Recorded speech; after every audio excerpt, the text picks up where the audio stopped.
Otra vez comenzó Jesús a enseñar junto al mar, y se reunió alrededor de él mucha gente, tanto que entrando en una barca se sentó en ella en el mar, y toda la gente estaba en tierra junto al mar. Y les enseñaba por parábolas muchas cosas, y les decía en su doctrina: Oigan, he aquí el sembrador salió a sembrar, y al sembrar, aconteció que una parte cayó junto al camino, y vinieron las aves del cielo y la comieron. Otra parte cayó en pedregales, donde no tenía mucha tierra, y brotó pronto, porque no tenía profundidad de tierra, pero salido el sol, se quemó, y porque no tenía raíz, se secó. Otra parte cayó entre espinos, y los espinos crecieron y la ahogaron, y no dio fruto. Pero otra parte cayó en buena tierra, y dio fruto, pues brotó y creció, y produjo a 30, a 60 y a 100 por uno. Entonces les dijo: El que tiene oídos para oír, oiga.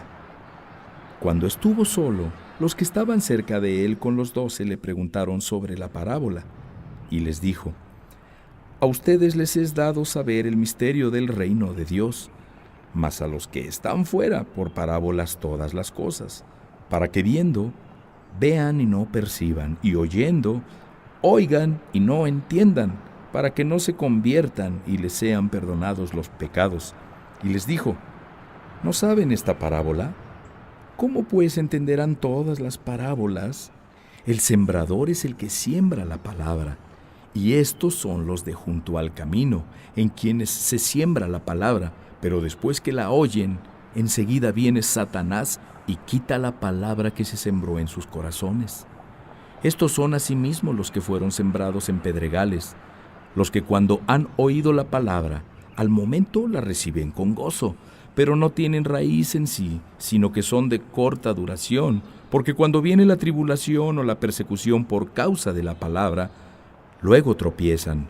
Estos son los que fueron sembrados entre espinos, los que oyen la palabra, pero los afanes de este siglo y el engaño de las riquezas y las codicias de otras cosas entran y ahogan la palabra y se hace infructuosa. Y estos son los que fueron sembrados en buena tierra, los que oyen la palabra y la reciben y dan fruto a 30, a 60 y a 100 por uno. También les dijo: ¿Acaso se trae la luz para ponerla debajo del almud o debajo de la cama? ¿No es para ponerla en el candelero? Porque no hay nada oculto que no haya de ser manifestado, ni escondido que no haya de salir a la luz. Si alguno tiene oídos para oír, oiga. Les dijo también: miren lo que oyen, porque con la medida con que miden, les será medido, y aún se les añadirá a ustedes los que oyen, porque al que tiene se le dará, y al que no tiene, aún lo que tiene, se le quitará. Decía además: así es el reino de Dios, como cuando un hombre echa semilla en la tierra, y duerme y se levanta, de noche y de día, y la semilla brota y crece sin que él sepa cómo, porque de suyo lleva fruto la tierra, primero hierba, luego espiga, después grano lleno en la espiga, y cuando el fruto está maduro, enseguida se mete la hoz, porque la siega ha llegado. Decía también: ¿a qué haremos semejante el reino de Dios? ¿O con qué parábola lo compararemos? Es como el grano de mostaza, que cuando se siembra en tierra, es la más pequeña de todas las semillas que hay en la tierra, pero después de sembrado, crece y se hace la mayor de todas las hortalizas, y echa grandes ramas, de tal manera que las aves del cielo pueden morar bajo su sombra. Con muchas parábolas como estas les hablaba la palabra, conforme a lo que podían oír, y sin parábolas no les hablaba, aunque a sus discípulos en particular les declaraba todo. Aquel día, cuando llegó la noche, les dijo: pasemos al otro lado. Y despidiendo a la multitud, le tomaron como estaba en la barca, y había también con él otras barcas. Pero se levantó una gran tempestad de viento, y echaba las olas en la barca, de tal manera que ya se anegaba, y él estaba en la popa, durmiendo sobre un cabezal, y le despertaron y le dijeron: Maestro, ¿no tienes cuidado que perecemos? Y levantándose reprendió al viento y dijo al mar: Calla, enmudece. Y cesó el viento, y se hizo grande bonanza, y les dijo: ¿Por qué están así amedrentados? ¿Cómo no tienen fe?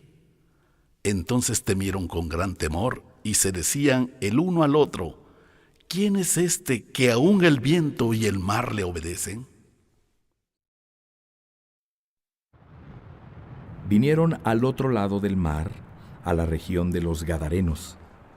Y cuando salió él de la barca, enseguida vino a su encuentro de los sepulcros un hombre con un espíritu inmundo, que tenía su morada en los sepulcros, y nadie podía atarle, ni aun con cadenas, porque muchas veces había sido atado con grillos y cadenas, mas las cadenas habían sido hechas pedazos por él, y desmenuzados los grillos, y nadie le podía dominar.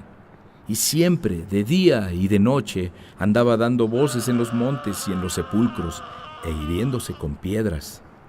Cuando vio, pues, a Jesús de lejos, corrió y se arrodilló ante él, y clamando a gran voz dijo: ¿Qué tienes conmigo, Jesús, Hijo del Altísimo? Te conjuro por Dios que no me atormentes.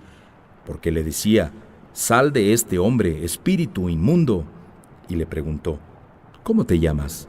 Y respondió diciendo: Legión me llamo, porque somos muchos. Y le rogaba mucho que no los enviara fuera de aquella región. Estaba allí cerca del monte un gran hato de cerdos paciendo, y le rogaron todos los demonios, diciendo: Envíanos a los cerdos para que entremos en ellos. Y luego Jesús les dio permiso, y saliendo aquellos espíritus inmundos, entraron en los cerdos, los cuales eran como 2000, y el hato se precipitó en el mar por un despeñadero, y en el mar se ahogaron. Y los que apacentaban los cerdos huyeron, y dieron aviso en la ciudad y en los campos, y salieron a ver qué era aquello que había sucedido. Vienen a Jesús, y ven al que había sido atormentado del demonio, y que había tenido la legión, sentado, vestido en su juicio cabal, y tuvieron miedo. Y les contaron los que lo habían visto, cómo le había acontecido al que había tenido el demonio, y lo de los cerdos, y comenzaron a rogarle que se fuera de sus contornos. Al entrar él en la barca, el que había estado endemoniado le rogaba que le dejara estar con él, mas Jesús no se lo permitió, sino que le dijo: Vete a tu casa, a los tuyos, y cuéntales cuán grandes cosas el Señor ha hecho contigo, y cómo ha tenido misericordia de ti. Y se fue y comenzó a publicar en Decápolis cuán grandes cosas había hecho Jesús con él, y todos se maravillaban. Pasando otra vez Jesús en una barca a la otra orilla, se reunió alrededor de él una gran multitud, y él estaba junto al mar.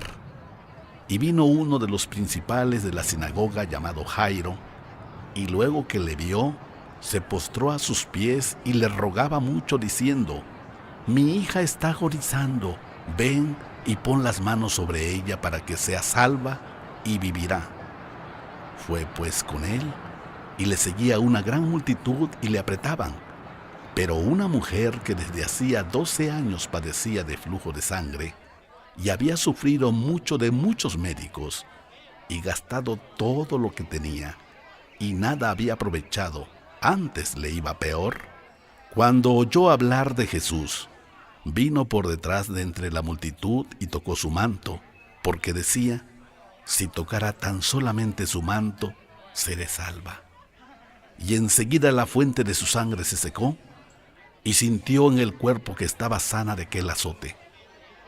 Luego Jesús, conociendo en sí mismo el poder que había salido de él, volviéndose a la multitud, dijo: ¿Quién ha tocado mis vestidos?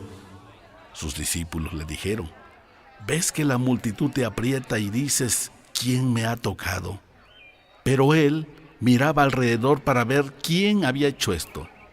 Entonces la mujer, temiendo y temblando, sabiendo lo que en ella había sido hecho, vino y se postró delante de él y le dijo toda la verdad.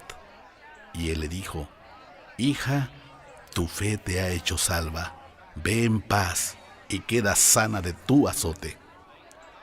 Mientras él aún hablaba, vinieron de casa del principal de la sinagoga diciendo: Tu hija ha muerto, ¿para qué molestas más al maestro? Pero Jesús, luego que oyó lo que se decía, dijo al principal de la sinagoga: No temas, cree solamente. Y no permitió que le siguiera nadie, sino Pedro, Jacobo y Juan, hermano de Jacobo. Y vino a casa del principal de la sinagoga, y vio él alboroto y a los que lloraban y lamentaban mucho. Y entrando les dijo: ¿Por qué alborotan y lloran?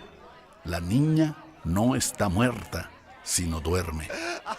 Y se burlaban de él, mas él, echando fuera a todos, tomó al padre y a la madre de la niña, y a los que estaban con él, y entró donde estaba la niña.